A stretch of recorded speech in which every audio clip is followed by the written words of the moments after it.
Gemini. This is a Gemini Sun, Moon, Rising, and Venus collective reading for the month of November. For your personal reading, kindly send me a direct message. Kamusta mga Gemini? Let's see. Gemini Sun, Moon, Rising, and Venus collective reading for the month of November. Tignan natin ang energy, kabuhayan, kaperahan, negosyo, trabaho, mga hinihintay na good news, guidance, sinong dapat dikitan, sinong dapat i-walk away. Let's see. Gemini, Sun, Moon, Rising, and Venus collective reading for the month of November. Let's see. Gemini, Sun, Moon, Rising, and Venus collective energy ng ating mga Gemini, please. Collective energy ng ating mga Gemini this November. Collective energy ng mga Gemini. Collective energy ng mga Gemini. Let's see kung anong meron. Okay? Ang nag-iisang account ng Mystic Siren ay kay Angeles 11. Any messages, offers, or kung ano man coming from a different account, hindi po ako yun. Ingat sa mga scammers. Alrighty? Gemini.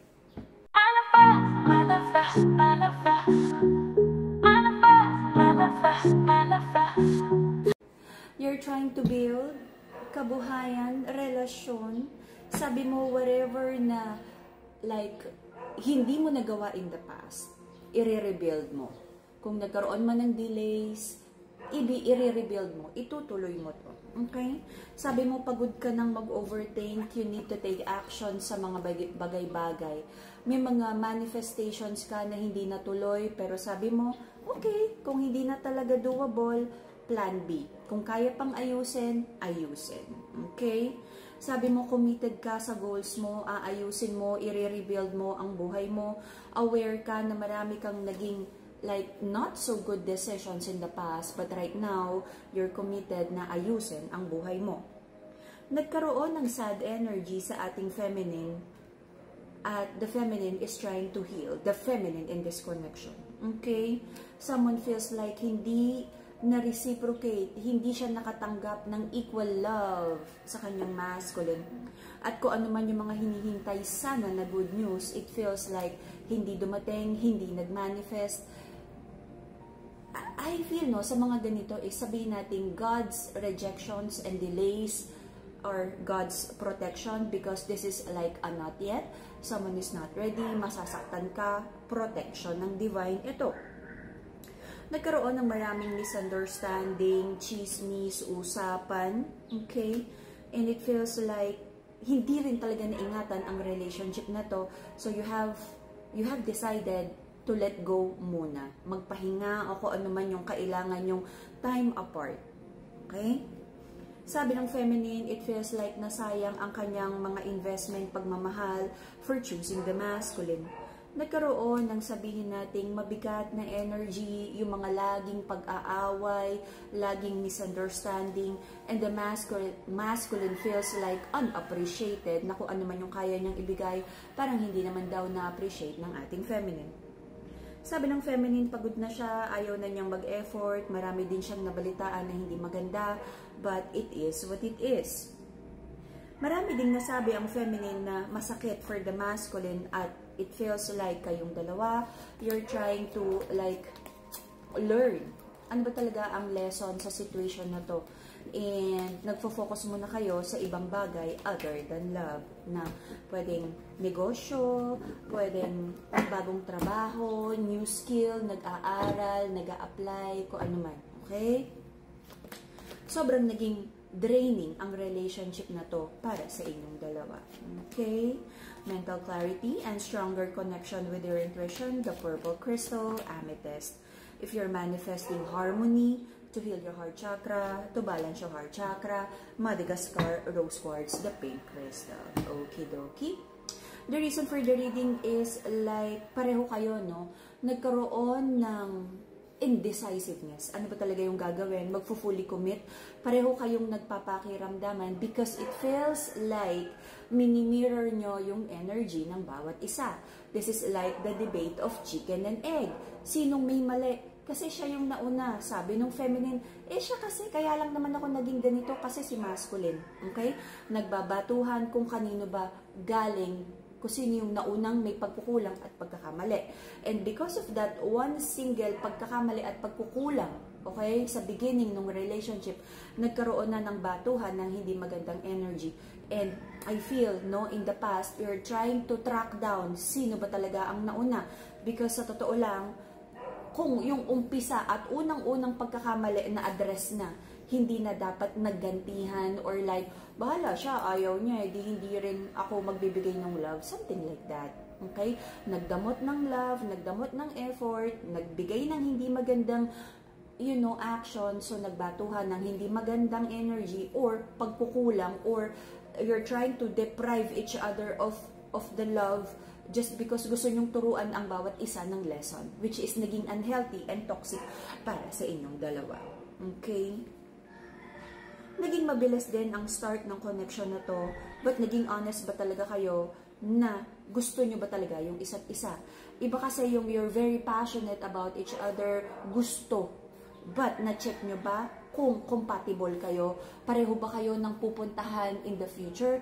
Kasi baka naman hindi nyo na-check na temporary lang to, na baka hanggang next train station lang ang pagsasama na to because magkaiba kayo ng gusto sa buhay. Magkaiba kayo ng readiness. Magkaiba kayo ng definition ng love and commitment. Okay? Reason pa, sabi ng ating mga Gemini, ipupursue nyo ang gusto nyong victory, love, career, personal growth. And kung ano man to, if hindi nyo na kayang ayusin ang relationship na to, it feels like naging blessing in disguise naman kasi mukhang hindi naman kayo ready for each other. Okay? For some of you, nagstay pa rin sa relationship at sinusubukan pa rin ipanalo ang connection na to. Okay? Marami ding nalaman na katotohanan. For some of you, because yung katotohanan na yon ay hindi nakinaya, naghiwalay. For some of you, nalaman ng katotohanan but sinubukan pa rin ipaglaban, baka naman daw kaya pang i-resuscitate. Okay? Let's see. Marami pinagpe-pray ang ating mga Gemini na papagod na rin. Hanggang saan ba to kayang ilaban? Makukuha mo ba talaga yung mga goals mo? Maraming nangyaring disappointing sa buhay mo recently. Right now, you feel so unbalanced, nagkakaroon ka ng overthinking, kaya parang it feels like, sabi mo, gusto mo munang mapag-isa, mag-isip, i-balance, ano ba talaga yung next plan mo? Kasama ba tong person na to? Mag-stay ka ba sa current job mo? Or magbubukas ka na ng bagong chapter or bagong like opportunity sa buhay mo na meron ka ng iiwanan na mga bagay at connections from the past. Napapagod na sa conflict ang ating mga Gemini. May ano ka rin may trigger ka rin na parang iniiwasan mo rin yung mga bagay na hindi mo gusto. Kasi may trigger ka na parang biglang pag bumukas yung bibig mo, marami kang nasasabi, minsan na nire-regret mo. Ang aso kong mahilig mag-commercial. Okay, so, the Geminis are trying to avoid conflict, kaya gusto mo munang mag-isa, mag-isolate, and na iproseso kung ano talaga yung mga nangyari.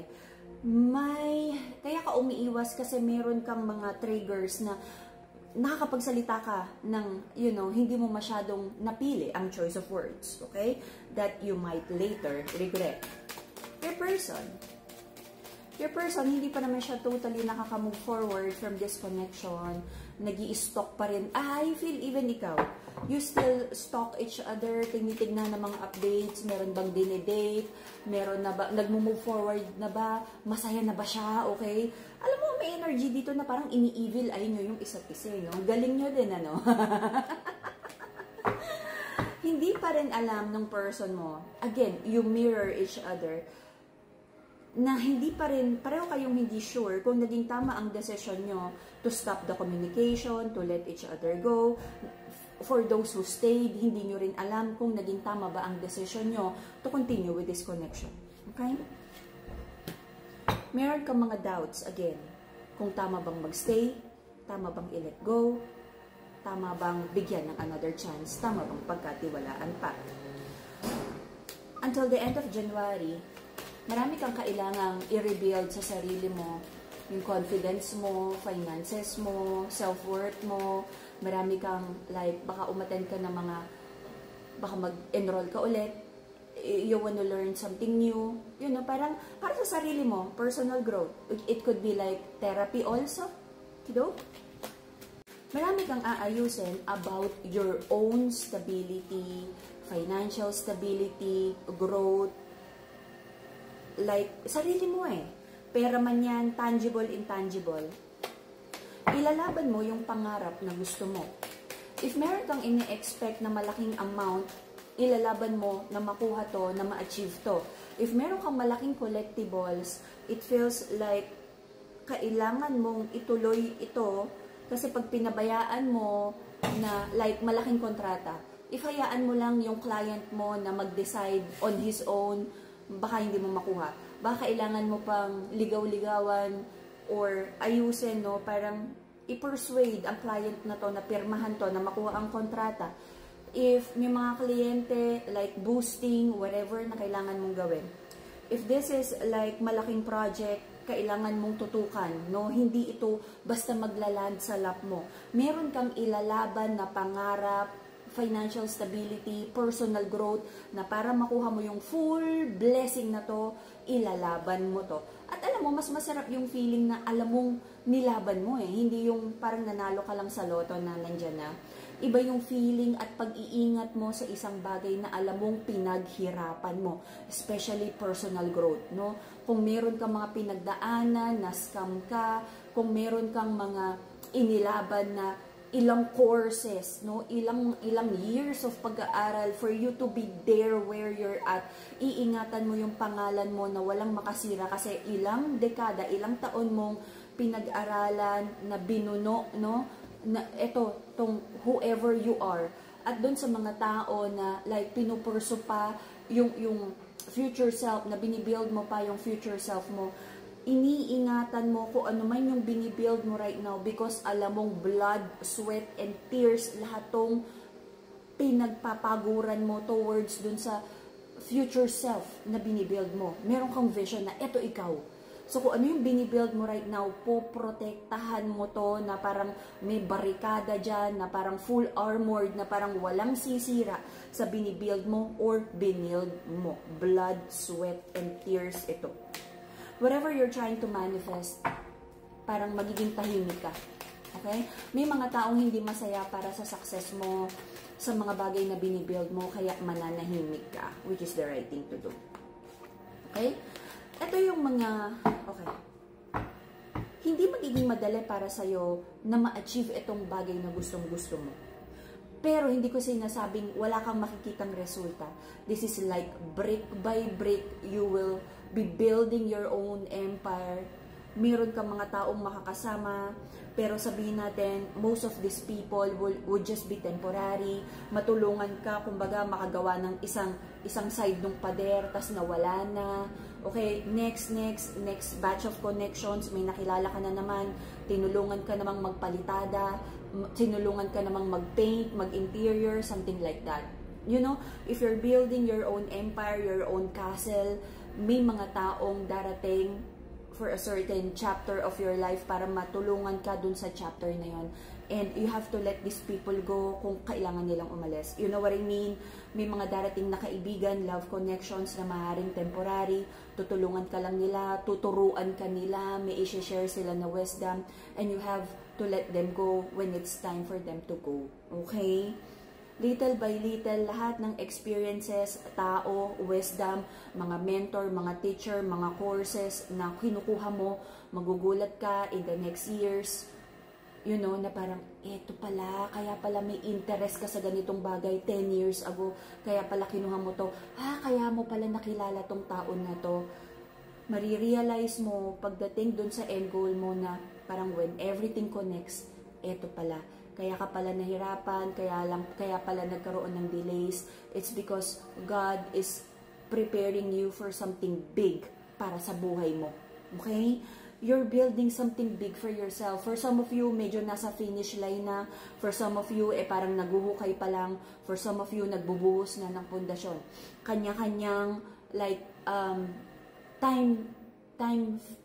ba tawag dito? Time frame ba tawag doon? Kanya-kanyang, like, facing kung nasaan na kayo. But ang nakikita ko para sa ating mga Gemini, may malaki at magandang blessing na para sa'yo na pag nai-align mo yung sarili mo sa goal na to. Hindi ko nakikita for now na love ang priority mo eh. Kung may dumating man na love, sabihin na natin na this is an inspiration. But yung life purpose mo is to build your empire, to be of service to people, na may mabigay kang ambag sa society. This could be business, ambag mo, skills mo, tulong mo sa society, natatatak ang pangalan mo. Kunwari, sabihin natin, doktor. Pag sinabing magaling na surgeon, si ano yan? Pag sinabing magaling na architect, si ano yan? Si Gemini. Pag sinabing magaling na designer, si Gemini. Something like that. Okay? Hindi ko sinasabing walang pag-ibig na para sa'yo, but may malaki kang soul purpose. Okay? Life purpose na kailangan mong i-build na sa dulo. No? Ito kasi yung pag hindi mo nagawa yung soul assignment mo, inuna mo yung pag-ibig na parang bakit may kulang. Okay? Meron kang soul assignment. And kung dumating man yung tamang tao, okay, anytime soon, bonus na lang yun. But this life purpose sa dulo ng buhay mo, this will make your heart and soul sing na parang, wow, ito yung ambag mo sa earth. Ito yung ambag mo sa society. Ito pala yung kaya mong gawin na looking back like 20, 30, 40 years ago na parang hindi mo akalaing maaabot mo to. Alrighty? Build ko ano yung kailangan mong i-build right now. One baby step at the time. May nakikita akong like magandang like plano ni God for your life. Pero hindi mangyayari ang plano na to kung hindi mo bibigyan ng commitment etong like blessing okay? This is like your planting season, inaayos mo yung halaman, inaalagaan mo, whatever chapter ng planting na nandun ka. Okay? Sa dulo, magulat ka, isang napakalaking garden, isang napakalaking farm. Okay? Na very abundant ang plano ni God para sa'yo. Okay? Ang ganda ng reading. Doon may pinagdadaanan about love life o kung ano man, hindi dapat makasagabal yung love life na to, yung pagiging broken-hearted mo, yung pagiging like, yung mga disappointments mo sa buhay. Okay? Bangon, continue, if you feel like nakakapagod, pahinga, merienda ng konti, alam mo yun, bakasyon ng konti, but tuloy ang laban. Something really, really special and a big blessing is coming your way, Gemini. Alrighty? And that would be the Gemini reading for the month of November. Ang ganda ng reading. See you again in a few days for your bonus reading. Bye-bye, Gemini.